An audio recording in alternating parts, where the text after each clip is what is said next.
Hey, Arcturus here. Today, we're looking at a Lego Ninjago set, the Temple of the Dragon Energy Cores. The set comes with 6 minifigures and builds this nice temple that's kind of built into a tree. Fun build, got some interesting pieces, some interesting building techniques in it. A lot of movable parts for the tree, so you can kind of adjust how you want the branches to be set. You know, some interesting techniques to get that kind of flatter look there, where you use a piece to just attach to one of the branches on the side as opposed to attaching the leaves directly to it. Um, so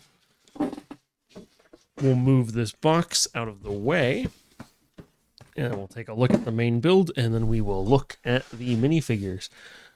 And if you like this video, please leave a like and subscribe for more videos. Let's take a look at the front of the temple first, actually. Let's take a look at the front of the temple first. So here on the base, and unfortunately my camera is not good enough to kind of zoom in. You build these little, I think they're supposed to be the temple dog statues. And I'll show those later when we look at the minifigures. So I can get a better look at them for you on the camera. So pretty prominent sticker pieces on the set.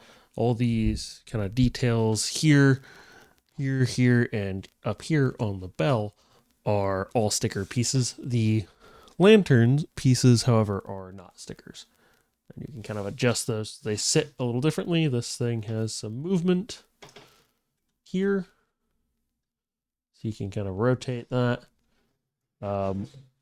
We'll control that by this. I thought this would control a little bit more than it does, but it really only moves this piece, which I thought was a little strange. The door does open inward. I just knocked part of that off on the well. The door does open inward as opposed to outward. It is blocked in the front here by this angle piece, so it only opens inward. It does use some interesting pieces. I'll pull one off to show you. Some interesting shuriken pieces to for the door handles, which I thought was very interesting. I hadn't seen these pieces before. I don't know what set they originally came from or if they made them for this set. But it's certainly an interesting attachment there. So you have a small well here on the side.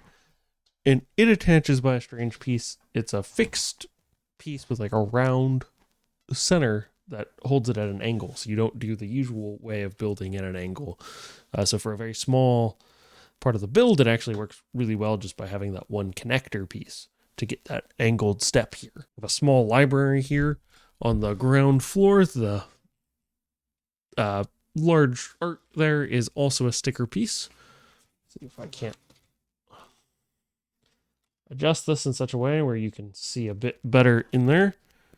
So there you go. So just the standard way they build books with the plates on their side and then a sticker there on the back of that wall piece. Kind of built into the tree there, which is pretty cool. So we also have these two logs here as part of a trap. So if we, how best it is, I'll come this side. If we pull this out, they kind of fall down, giving the kind of trap there to crush any enemies that come in. They don't tend to want to fall real easily. Oh, there we go.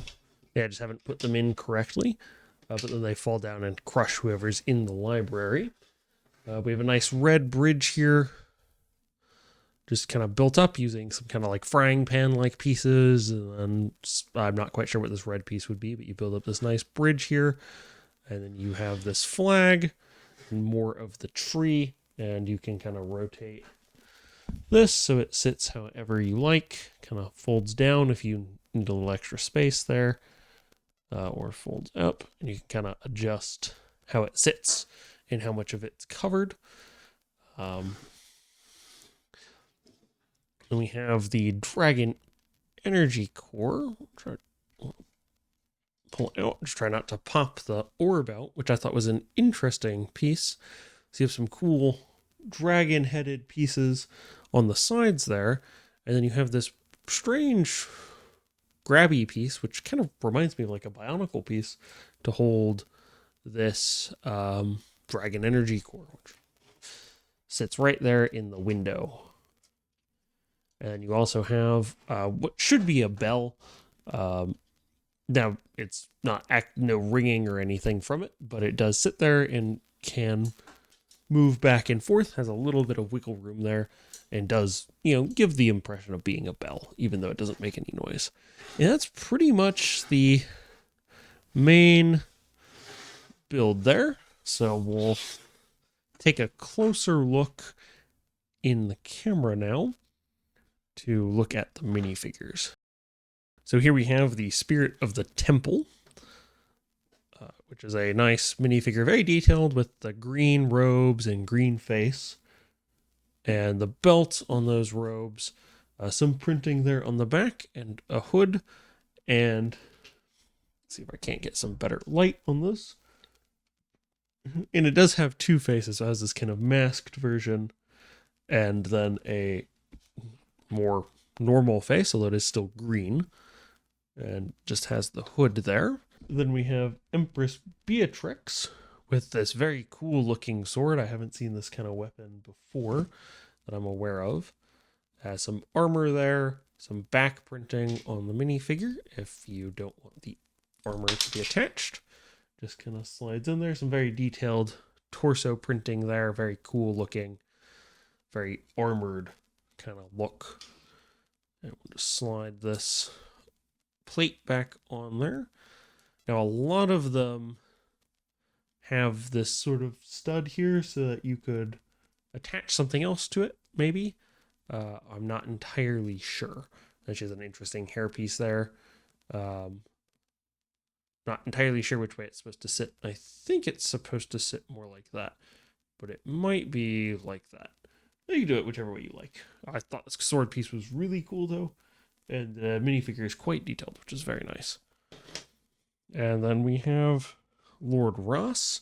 So you build this hammer for him out of a couple different pieces, and it's got these nice orange pieces to kind of give it some glow to the look. The downside to building it is it does come apart pretty easily. It doesn't hold very well.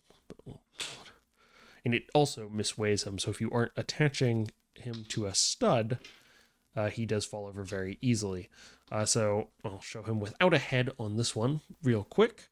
So you have some very detailed leg and chest printing there, and you also get some arm printing with the purple that matches his headpiece, and some printing there on the back as well, and of course an armor piece. And then his head is actually not a mask for a normal minifigure head, but it is a molded piece with some very nice details, some spiked hair there, and this kind of Tiger Man face with beard. A very cool looking piece. Very awesome looking enemy for this set. For your, who I presume are the good guys, as they have fairly normal names, as they are the ninjas. So we'll quickly remove their swords here, and you get 2 swords for each of them, as well as a few extras. So here we have their minifigures. They have these helmets, as well as 2-sided face printing. It does help if I take them off. They have some back printing as well, and a masked head, and then a more normal looking face. With the armor, I prefer them with the mask out, but you could, of course, put them the other way. It does look pretty cool that way. They have this odd piece here on the back, like you could put something in it, and maybe one of their other sets has something for you to put them in, but it's not included in this set. And they all have the same symbol there on the back. You can kind of see it through this armor piece. And then they're just in different colors, and they have a different symbol here, I think, to display something. I'm not as familiar with Ninjago lore. So if you have more information, let me know in the comments down below, please. But very nicely detailed minifigures, very thematic to go with the set. And of course the helmet, and then you get a third one in black as well. And his has a little bit different detail, as his is black, gray, and orange, and he's got his symbol there on the side. And he also has a similar type headpiece, and then face, and then on the back, he has the same kind of symbol as the others, just with some different detailing there on the side. So those are the pieces from the set. Oh, and then the symbols on the front of the temple are supposed to represent, I believe, the guardian statues that are normally seen in this sort of structure, or lion dogs, or foo dogs, or temple dogs, as they're sometimes called, or guardian lions. And those just sit here in front, and you just kind of build them out of a couple little pieces. They could also be monkeys. I'm not 100% sure. They're quite small and made out of Lego, so there is some guessing as to what they are supposed to be, but I would suspect they're supposed to be like guardian lions, or guardian statues for this temple. That's all I've got for today. I will catch you next week with another video.